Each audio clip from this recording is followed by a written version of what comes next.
Good day, everyone. This is Patrick from EasyFX Code Trading System, and it's Saturday, the 1st of April, 2023, and this is the weekly technical analysis for spot gold and dollar yen for the first week of April. And as we take a look at both of these pairs, the spot gold has been trying to climb up until the Friday, where it pull back lower and seems to be consolidating in a triangle, waiting for the next breakout. While the dollar yen has found support from last week at the 130 already, and started the week trying to climb back up and recover until it hit the daily 55 EMA on the Friday. So on the dollar against Japanese yen, it has been trying to recover and slightly different from the US dollar index, which you'll see later on. All right. Meanwhile, we'll also review last week's key highlights and look forward to next week's major news event, which will be the non-farm payroll for the US with their jobs report, and among other some other minor news with the ISM figures as well. But let's review the highlights for the week, and let's review last week's key news. And the Australian CPI did come out slightly lower than expected, and this could influence the RBA for this coming week's rate decision, but where they are expected to still increase rate by 0.25%, 25 basis points to 3.85. So we'll see if they do continue to raise their cash rate, and whether they forecast slowing inflation. And the last week as well, the number of US minor news also pushed the US dollar lower, with final GDP numbers coming out lower than expected. And then on Friday, the PCE price index also came out lower than expected, and this boosted the stock market in particular. However, the US dollar had already dipped lower from the start of the week, and then it managed to climb back up to recover on Friday. So more of a sell the news and then buy the rumor, and which we'll see in the DXY.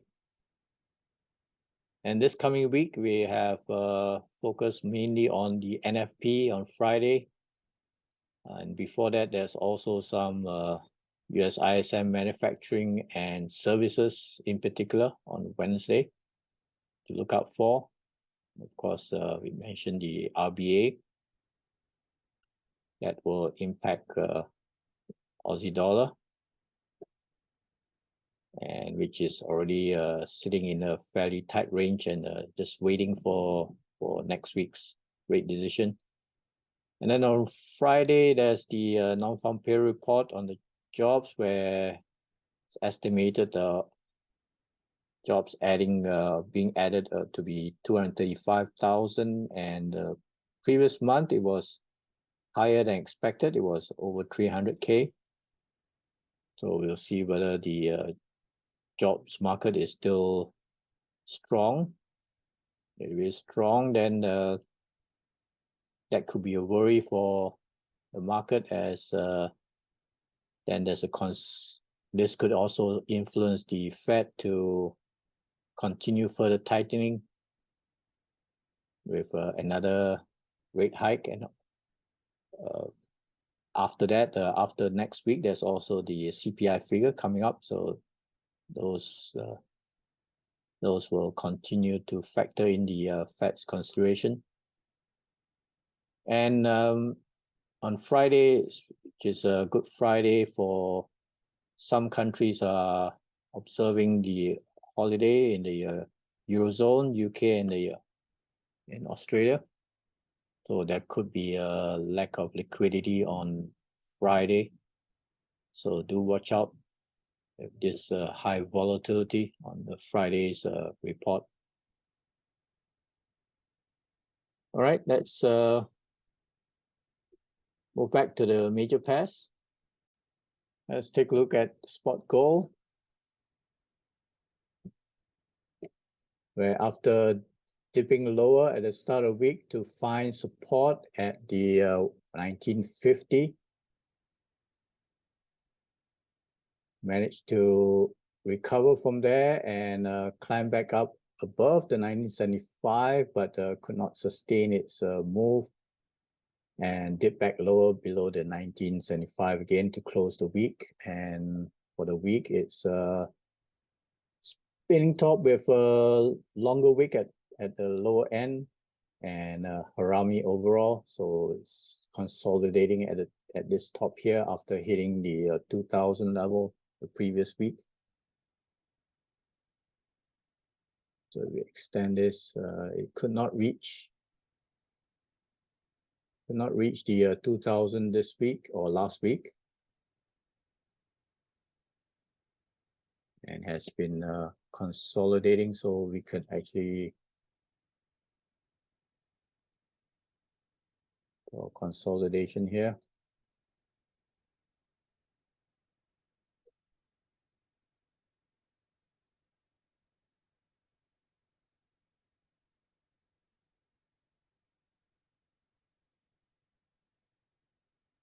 So it's coiling up, and it could break out either way. If it does break out higher, then it's going to try to target the 2019 level at the 138 FIB extension of this reversal swing move up. If it does drop lower, then there is interim support at 1950, but it's likely going to push down lower to these swing lows here at the 1935 area.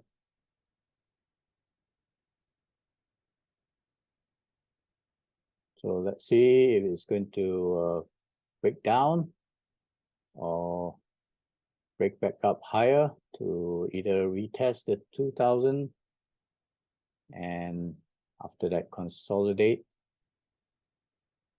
And the key news this coming week will be the non-farm payroll, and apart from that, there's no other critical news. And also do watch out on the Friday with Europe, most of Europe and UK as well as Australia all on holiday.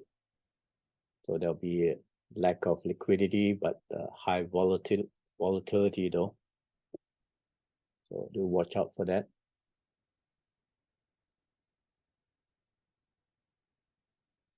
All right. Let's also compare this with the US dollar index, the DXY. And here's the DXY, where right from the start of the week on the Monday, it's already turning bearish and trying to retest the key support level, but it didn't quite reach the thick area at the 78.6 retracement. And on Friday, it already started to recover back above the 102. And if we take a look on a forward time frame, you can see that right from the start of the week, it started already dipping lower to 102, pulling back slightly and dipping lower again before recovering at the end of the week, even before the USPC price index. So basically they priced in the drop first and then recovered back up after the news. Let's move the support level over here. So that's still a key support. Resistance has still safe, has not been tested last week at 103, and above that is the significant resistance close to the 104.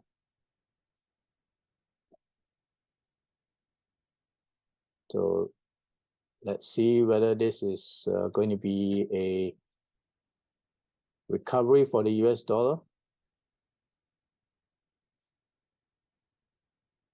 Let's draw this rising trend line here.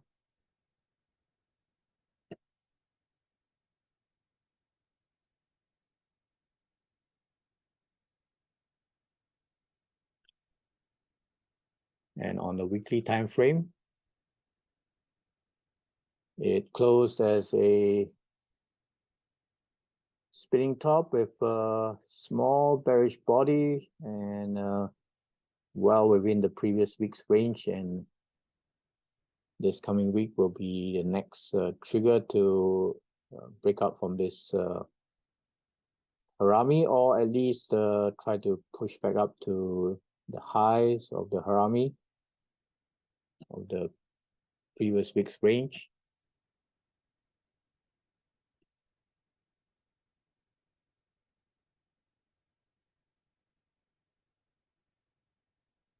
Okay, but for now, it's managed to hang on and survive another significant drop and finding support from below the 102 and recovering back up higher. And we'll compare this with the dollar against yen later on as well. So let's move back to the other major pairs to compare. Let's move on to dollar against Japanese yen, where after previous week's Friday, it dipped down to hit the 130 round figure and a recent swing low to bounce back up. It continued higher from the start of the week, and especially on the Wednesday, to push towards the next fib and the 62 fib, and then tried to reach the 50 fib, but was blocked by the daily 55 EMA.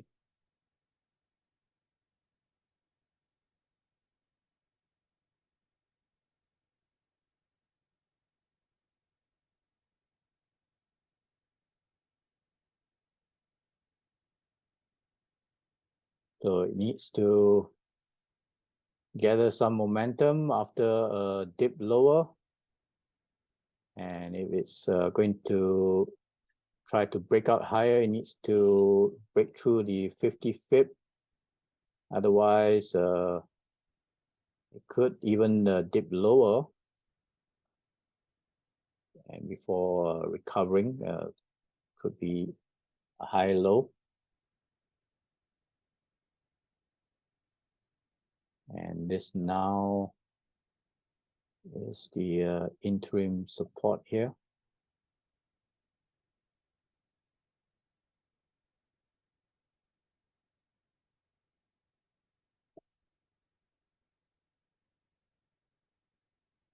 Okay, so this range here between the 200 and the 55, that's likely the resistance zone. And of course, well above that at the 135, that's a critical resistance. So everything hinges on the jobs report this coming Friday. Meanwhile, there'll be basically just a technical movement on the charts and just price action for the week before the Friday news. But also watch out the ISM manufacturing and services PMIs. So watch out for those as well. All right, so do take care, have a safe week and a good trading week, and cheers for now.